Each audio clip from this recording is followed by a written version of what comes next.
Hello friends, I'm Amanda Barr. And I'm Rebecca Lou Brennan, and welcome to Dance Principles United, the podcast. Together, we are passionate about helping studio owners with the business of running their studio. Join us as we talk everything from marketing, systems, studio culture, motherhood, life, and everything in between. This is the Dance Principles United podcast.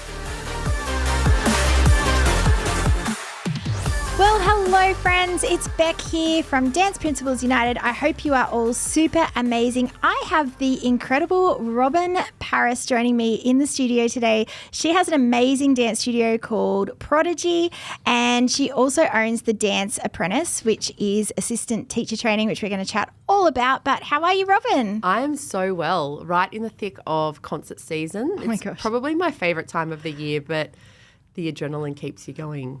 So. When we caught up, first of all, today, we were just like, how are you feeling? And we're like, tired. But 3 weeks to go. Tired but sprinting. Yeah, it's crazy. I have, guys, I have 6 concerts this weekend, 2 tonight and 4 tomorrow. It's wild. It's wild. You had 4 preschool things. Concerts last weekend, and then you've got how many to go? 3 to go. Insanity.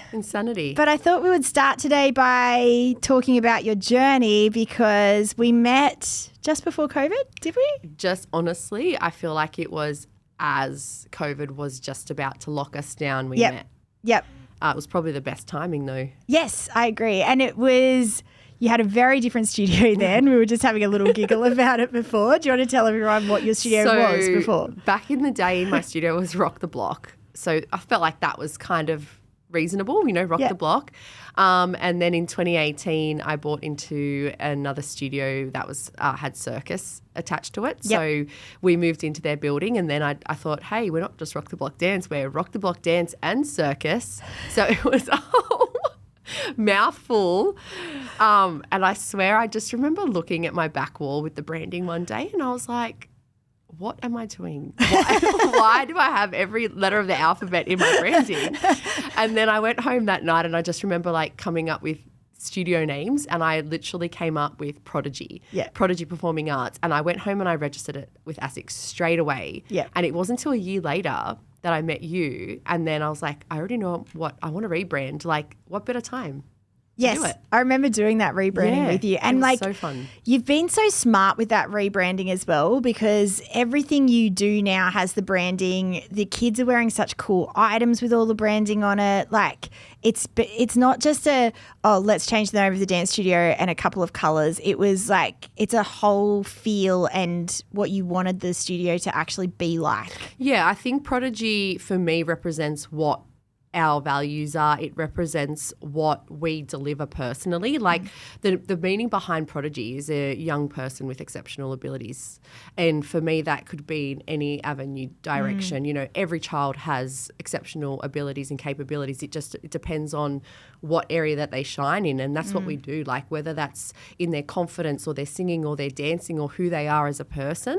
And that is really important to me, that we're building good humans. So I love that. And I know that every child has that in them, but it's our job to bring out the best in them. So that's amazing. That's what Prodigy for me is. Yeah, that's so cool. You should tell that story on your social media. I totally should. Tell us all the time.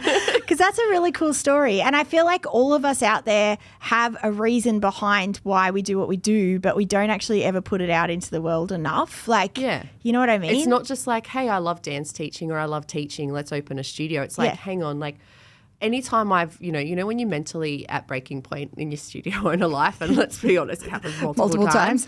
And I think I've mentally sold my studio 30 times, but that's fine. But you always go, hang on, why am I here? I always come back to that why. Why? Yep. And then at concert time or, when you just actually sit and reflect, and that's something I've really tried to do a lot of this year, because we have a lot of growth and I need to just stop and just look back. And I kind of just look at where I am, because I've just been sprinting. I've never actually stopped and gone, wow, look at where we are. And then you kind of sit back and you go, look at those kids' faces. Like, look at what we're building. Like, that's why I'm here. This is why I'm doing it. Okay, I'm not selling my studio now. Let's. Okay, I love it now again. Yes. Oh my gosh, the roller coaster. I'm exact same. Yeah. So when I first met you, how many kids did you have in your studio? I would have been sitting around that 250. Okay. And how many kids do you have now in We're your studio? sitting at 720. That is but our biggest insane. number this year was 778. Wow. Yeah. That is crazy. Crazy. It's so crazy because that's 5 years. That's a 5-year growth, and it was hard work. Like countless nights. We do 7 days. We work 3 months straight. But that's what it takes, right? Like, Absolutely. you know, that's what it takes. But the growth process, I think it's a journey within the studio's history books, but also as a CEO essentially and a business owner. Like, you have to grow as not just a CEO, but a person with that growth as well. And I've learned so many things along that way to shape me to who I am today as a business owner. And I've shifted my mindset so many times in that. And I think I'm still growing. Like, there's so much more to learn, you know? I'm just sitting at that point now where I'm like, wow, I love that. What's going on? I love that. Yeah, I remember when I first met you, the one thing I can say about you though is you are such an action taker. Like, as soon as we started working together, if I said do this, you're like, yep, and you would do it times 10. Yeah. That's the thing. Like, it's never just a small thing for you. It's always giving everything 110%. Yeah. And I think that's insane in itself. But what do you think has been the biggest thing that's driven the growth? Like, is it consistent marketing? Is it, what do you think? So I think for me, my biggest thing is like having a great mentor. So you've been mentoring me for 5 years, but it's also helped me change my mindset. That's been pivotal in my growth. Like, my marketing now, that's my most favorite thing to do in my business. I was never a marketer. I was like, I'm a school teacher. Like, that's my background, right? So my whole thing was like teaching and making sure that my kids are building confidence. And I still do that. Like, I'm a studio owner and I still teach 4 nights a week. As busy as I am, that's an element of my job I love. Like, that is where it connects me to my why. But on the other end of that, like, I am obsessed with marketing. I'm obsessed with it. I can tell. It's just, I don't know. Yeah, it's just sparked something in me. So I market 24/7, 365 now. And you love it. And I love it. Yeah. But I would never have done that before. Like, you know, I'm very strategic in what we post. I'm very strategic to make sure that all of our kids are being seen in some way, shape or form on our social media, but also that our socials are showing all elements of our studio, you know, from preschool to minis to opens, but also our elite, but also like the little things that we do in our school. Like, you know, we hand out our lucky ducks at mid-year concert to give our kids that little bit of extra boost, or, you know what I mean? Just little things like that. And it shows what we're about. And I just want to make sure that we're trying to get that out there as much as possible. I love it. I love it. And so you were in a building, you had circus in there, and then you started to realize that you were getting way too big. Tell me the journey of that, because this is a big story. So this is a big story. I'm getting like stressed and sweaty thinking about it. At the time, so we were thinking about moving because we literally were busting at the seams, and we were like, oh, do I move? Okay, yeah, it needs to happen.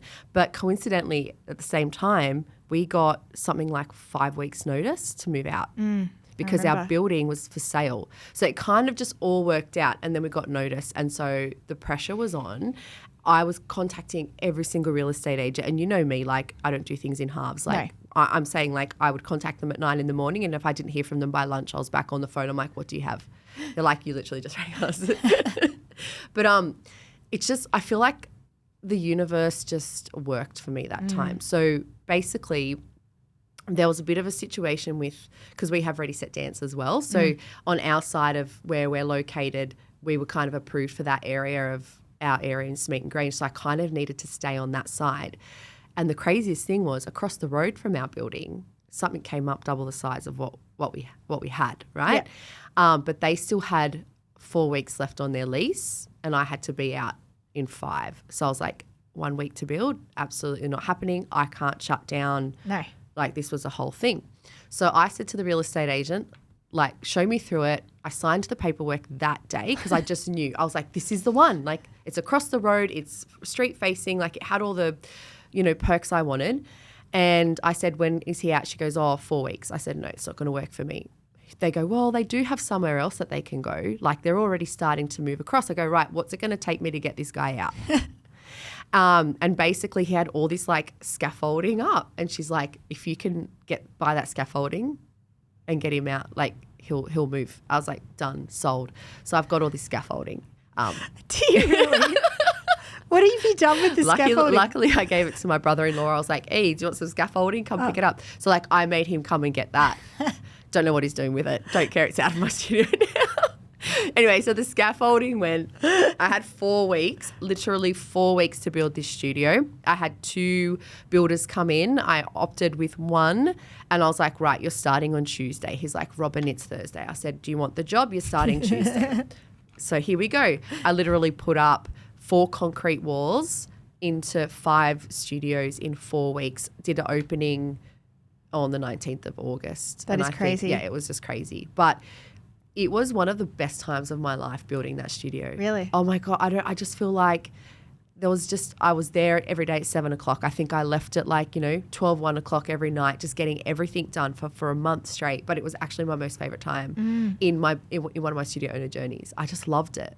Because the building is so cool now. It's so cool. Yeah. Tell me some of the things that you've got in there. I know you've got like incredible like backlighting, signage. I think for me, like my studio for me and my kids is like that's their safe space and that's their second home. So when they come to that house, I call it like when you come to your house, like I want it to feel like a home and I want every room to feel like a different experience. That was it for me. Like every room that you step into has to give you a different vibe. Like we've got a cage room that gives you the urban vibe. We've got the wooden acoustic room, which gives you like, I don't know what vibe, a music room vibe, but it's a different vibe. And then you've got your preschool room vibe and then you're like everything is different. I love it. So I needed to make sure that like I just did not, I guess, stinge on any thought process. Like I just went all in. And it kind of worked, I guess. And like, I think that makes such a difference. I think if any of you are out there and it's coming up to summer break here in Australia and you're thinking, my studio is looking a bit tired, like just try and do it up a little bit because honestly, first impressions are everything. Like, I just put $100,000 into doing our studio. Yes. Well, we got a new premises and did up the current one.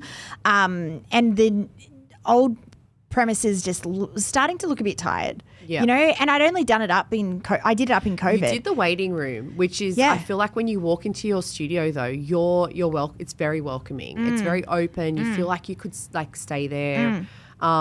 But I think that's a huge massive element of the growth process. Especially when you're dealing with parents. Like they don't want to walk in and see it looking feral and run down and there's boxes of costumes everywhere and there's crap. Like no one wants that for their child. They want it to be a beautiful environment. And I feel like that's probably a game changer for you, like having that beautiful waiting area and having the studios look so schmick. Like people 100%. Will join over something looking tired and horrible. Yeah, definitely. And I think also it's what they receive from our customer service team the minute they walk in the door as well. But I will say before we moved into the new place, our waiting room in the old place, I was like, oh my gosh, like we can't have, this is embarrassing. Like, and I redid that up. Like I remember I had redone that waiting room up already. And then I think the second time COVID hit, I was like, it's already like we already need to redo it. But then the opportunity to move came up, so I was like, we're leaving it. But insane. So I wanted to talk about, because you've got 2 businesses, not just your dance studio, but you also have the Dance Apprentice, which is training for assistant teachers. And you and I always bitch about how studio owners they just don't train their teachers in general. You know that's my passion. I know it's your passion. Yeah. But training up those assistant teachers is such a game changer, right? Yeah, I think like you and I both have our assistant teachers now as our personal assistants. Like they're just so well trained and a well-oiled machine. Like literally I'm here. My studio has 4 preschool studios running, all of teachers that I've trained. Yep. And I have not even needed to check in. I haven't even thought about it. Yep. Don't need to because I know it's under control. Yes. But yeah, obviously I'm a school teacher and I'm very big on professional development and like these are kids. Like this is not something to be mucking around with. Like I'm not going to say their lives are at stake because it's not, but like they are in our hands. So when those kids get dropped off at our studio, they need to go home in the same way. And we've got a duty of care. And like there are so many elements now that we need to be across, like allergies, child protection. How are we speaking to our kids? What words are we using? How are we providing feedback? What strategies are your teachers using to help them learn? Like all those things need to be trained in a teacher. We can't just pull a teacher off and go, hey, do you mind just going and taking that class? You just got to press play on Spotify and go for it. It doesn't work like that, because a teacher can make or break a child's confidence and personality. And Absolutely. we can't muck around with that. Absolutely, absolutely. And as well, like one of the biggest things is finding teachers. Like that is what everyone finds the hardest, is trying to find good teachers. And if you bring them up through your studio as an assistant teacher, they are the ones they're my best teachers. Yeah, 100%. Like they are my gun teachers, especially for the younger kids. Yep. You know, they're trained through me and through Dance Apprentice, obviously. They know what they're doing. They know pause because they've lived there their whole life. So your culture's getting pulled through. But do you know what I love as well? They're teaching the right content to that age group. So they know how to modify the choreography or the music. Everything is to that age group. So if you've got under fives troupe, they're not teaching them something that a year 3 kid's going to learn. Like they know how to adapt the classes to suit the needs of that child or that class. And that's all through the training that obviously we do in Dance Apprentice. But like my teachers are guns at that. Yeah. I'm like, damn, who trained you? Like, you're good, you know. And I think what I love most about Dance Apprentice is it's easy, because the thing with studio owners is we have no time. You know that. There's no time. And so things like staff training, which shouldn't get pushed to the back, does get pushed to the back, because you've got to answer parent emails and you've got to order costumes and do all of those sorts of things. So when you push it to the front though, and you were saying this before, you then don't have to do so much of that stuff, and you can actually start being a business owner because you're training other people to do it. Yeah. Like 100%. that's a no-brainer. It's a really. no-brainer. And I think like if you're a studio owner, your priority is your team. Like that's yes, there's marketing, don't get me wrong, but how are you going to market if your team's not on point? So like your priority, this is in my opinion anyway, like my team, that's where I put my focus. My focus is on my team. I want to make sure that they're being valued, but they also know like where the line crosses of like, oh, I'm getting too comfortable. No, it doesn't work like that. I'll pull them, we have the meeting, we pull them into the office, but like understanding like where we need to be putting our time, and that's into our team, because they're the ones that are in the classrooms, they're converting your trials and they're retaining your current kids. And if you don't have good teachers in there doing that, then, and you're wondering why you're losing kids, then there's your answer. Literally. I was literally saying this on the tribe call today, because Phoenix has loved swimming and now he's changed to swimming teacher, and she just can't be bothered. And he yesterday said to me, I don't want to swim anymore. And I'm like, see, the teacher is so important. So important. Like it is actually the make or break of whether that child stays in that activity or not. It's 100%. crazy. It's crazy. And I love it. Like when I'm just walking around and doing my walk-in, and if it's 4:00 and all the kids are going into their class and they're running up to their teachers hugging them, great. But if they're not, I've got to wonder why.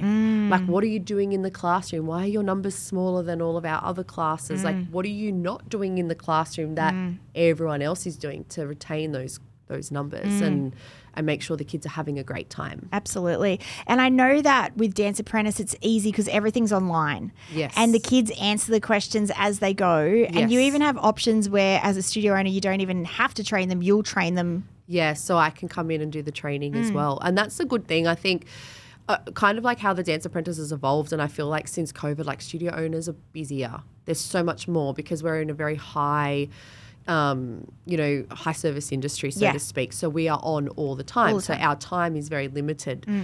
So we've come up with different options. So obviously I can train, but I've got time to train because I've got a gun team back at Prodigy.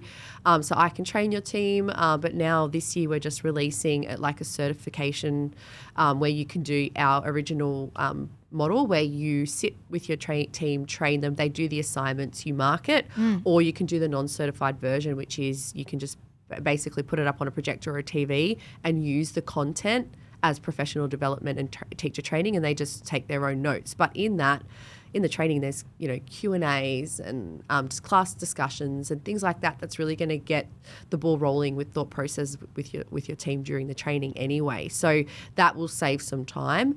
But then we're also doing a roadshow next year or in 2026 to come and do intensives, like full-day intensives to help train your team as well. I love it. I love it. And I think we just all need to think about next year because it's coming up. Yeah. And how powerful it's going to be if we do have that teacher training in there and have all of those things ready to go. And if you've never done assistant teacher training, you definitely should try it. I actually give out a couple of scholarships for Dance Apprentice at my concert for little ones coming up. But I think for parents, there's two types of parents here. One, the parents of the assistants who then see that they're actually doing education on teacher training and really appreciate it. Yep. And two, the parents of the young kids that these assistant teachers are teaching who are then seeing that they're doing proper training as well. I think both of those things is very powerful in your studio when you have younger 100%. teachers. And that's a question that we get asked, like, so what's your teachers, where are they learning? Have you trained them? Yes, absolutely. This is our fully structured training course. This is the modules that they do, and these are the things that they learn. And this is the professional development that we're putting them through. So we have the backup to those questions because our team are constantly getting trained. I love it. If people out there are thinking about doing assistant training, how can they find you? How can they find Dance Apprentice? Just find me on Instagram. Yep. At thedanceapprentice.com. Oh, no, not .com. The Dance Apprentice. The Dance Apprentice, and inbox you, and they can have a look. I know once you look through the program, guys, like once you see a video of it, I was like blown away. It's just so simple for the kids to use, but there's so much content in it. From their muscles to knowing that side of the anatomy side of things, to knowing child protection laws, to knowing there is so much content in it. Choreography, lesson planning. Yeah, everything that you want a teacher to be, essentially, they're going to learn in that program, and it is truly incredible. So make sure you chat it out. But I have loved chatting to you today, Robyn. It's been so much fun. Thanks so much for having me. Yeah, could have been here all day. I know, you're amazing. All right, guys, we hope you enjoyed that episode, and we will see you next week. Thanks. Bye. We hope you enjoyed this episode of the Dance Principles United podcast. If you'd love to learn more from us, we have a special offer just for our podcast listeners. Go to the link in the show notes right now to get 2 weeks free in Dance Principles United Tribe. We would love to see you there.